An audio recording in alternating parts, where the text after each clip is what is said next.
All right, let's dive right in. We're tackling a pretty provocative idea today. The notion that your global cloud, that thing you spent millions on, is actually a house of cards. We're going to challenge what resilience really means in the world we live in right now. Look, we all know the buzzwords, right? Global scale, multi-region redundancy, 5 nines of uptime, all that stuff that promises near-perfect reliability. But today, we're cutting through all that noise to talk about what's really critical. That server you're looking at, that's not just a piece of hardware. It's your real backup plan. And let's just start with a bombshell, shall we? This one sentence. Man, it just gets right to the heart of the problem. That incredibly complex, super expensive, supposedly tough-as-nails global infrastructure you've built, it's all sitting on a foundation of geopolitical stability that, let's be honest, is starting to crack. One political decision, made thousands of miles away, could throw everything into total chaos.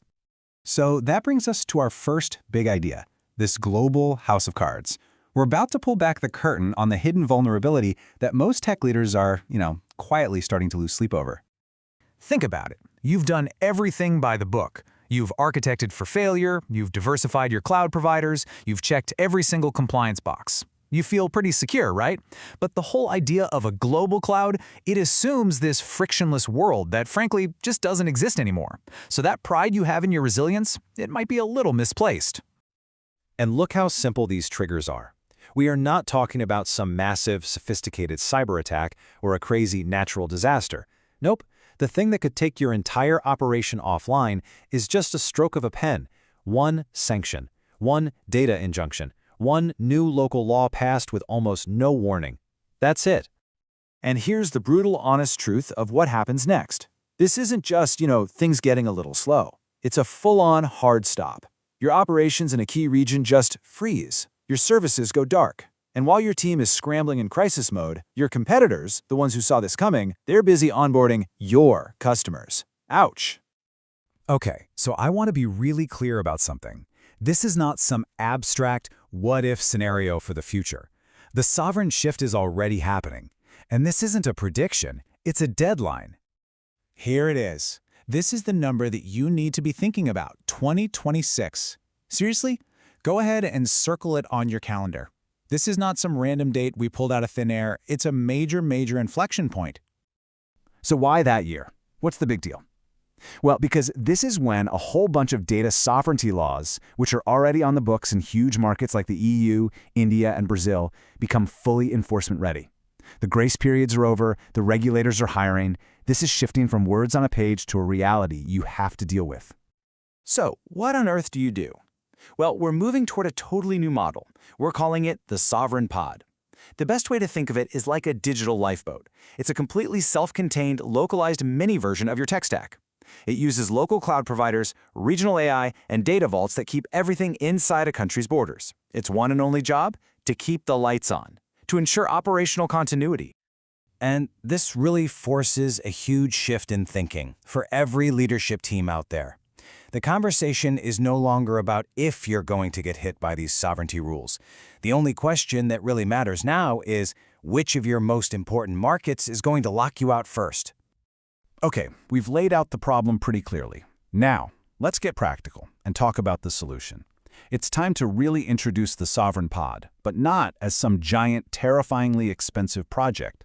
Let's look at it through a much more pragmatic lens.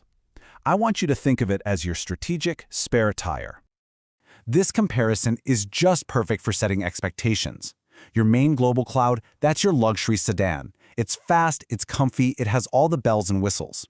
The Sovereign Pod, well, that's the spare tire in the trunk. It is not designed to go 100 miles an hour or for a cross-country road trip. Its only job is to provide functional continuity, to keep you moving when that disaster hits. It's built for disruption. All right, this is where we turn all that strategic anxiety into actual, tactical action. Here's a clear, no-nonsense playbook for how to get started on this. It's just 3 simple steps. First, map your exposure. And the key here is to stop thinking about countries on a map and start thinking about operations. Follow the data. Where is it actually going? Second, build that minimum viable sovereign pod. Remember the spare tire. What are the absolute bare minimum functions you need to serve your clients? And third, and this is the most important step, pressure test it. And I don't mean next quarter, I mean today. Simulate a full regional outage and see what breaks. You have to know. So what actually goes inside this pod? 4 essential things. A local cloud provider physically in that jurisdiction. A regional AI model that's compliant right out of the box. A completely contained system for data residency and identity. And finally, observability. You absolutely have to be able to see that it's working, because blind faith is not a business continuity strategy. Let this one sink in for a second.